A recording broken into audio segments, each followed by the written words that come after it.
Bonjour à toutes et à tous, bienvenue sur Grand Lille TV, nous sommes le vendredi 21 mars, on est en direct, il est 7h30 ce matin. Bon réveil à toutes et à tous et bon courage si vous partez et travaillez, mais aussi bon appétit si vous prenez peut-être votre petit déjeuner avec nous. Voici toute l'actualité du jour près de chez vous dans la métropole lilloise.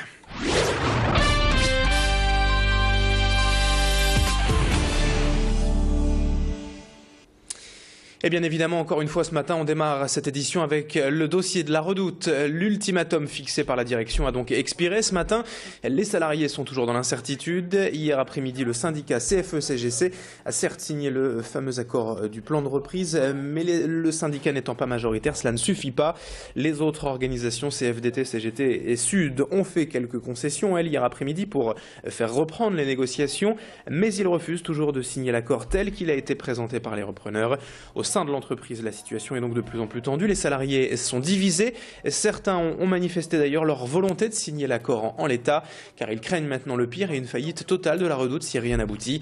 Un scénario difficile à imaginer tout de même, mais tant que rien n'est signé, l'incertitude demeure pour les 4000 salariés de l'entreprise roubaisienne. Nous avons joint hier par téléphone l'un des salariés satisfait de la signature de la CFE-CGC, mais inquiet pour l'avenir de la société.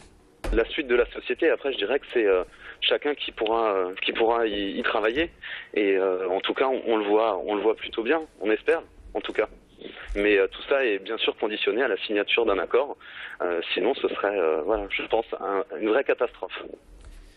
Autre image à la une de l'actualité ce vendredi matin, la manifestation hier soir des bars et concerts lillois. Les patrons musiciens et clients de ces établissements se sont rassemblés pour protester contre les nouvelles réglementations contraignantes qui leur sont imposées, notamment en termes d'insonorisation.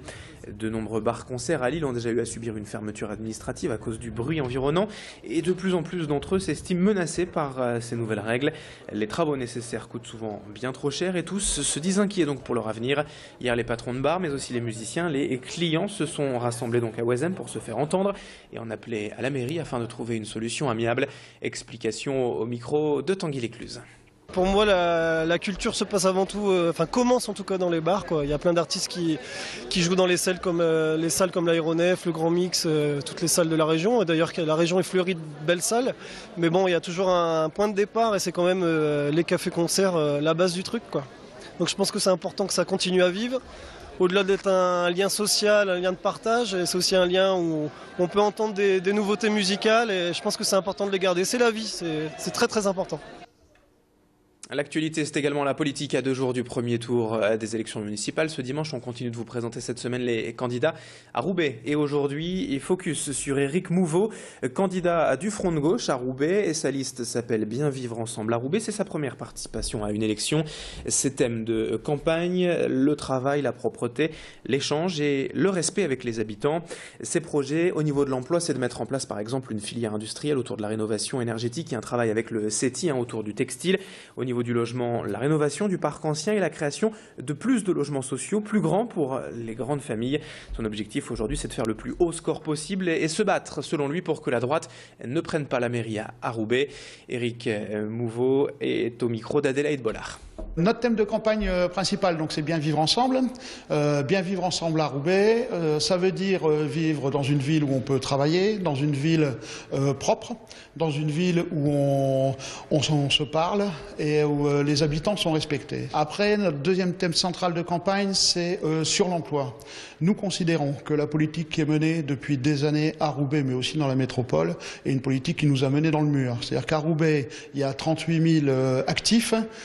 Il y a 43 000 emplois et pourtant, il y a 30% de chômeurs. Donc ça veut dire que les emplois qui ont été créés à Roubaix ne profitent pas aux Roubaisiens. 7h34 en direct sur Grand Lille TV. Dans le reste de cette édition, l'actualité économique avec Philippe Schroeder, le rédacteur en chef de la Gazette Nord-Pas-de-Calais, était hier l'invité d'Alexandra Gossin pour décrypter, analyser notamment l'enjeu de l'exportation pour les entreprises nordistes. Au carrefour de l'Europe, la région est une base évidente pour travailler à l'étranger, mais trop peu de sociétés osent aujourd'hui s'y risquer.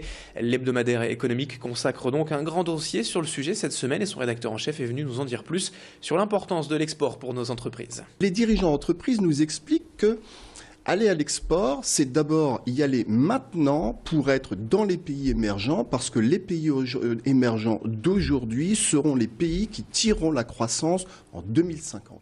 Il y a une étude très intéressante qui sort justement qui a été réalisée par HSBC, qui montre sur les 30 plus forte économie envisagée en 2050, 19 pays sont aujourd'hui classés dans la catégorie pays émergents. Et puis enfin quelques images encore pour évoquer la semaine des maths, cette opération nationale ces jours-ci censée donner le goût des mathématiques aux plus jeunes.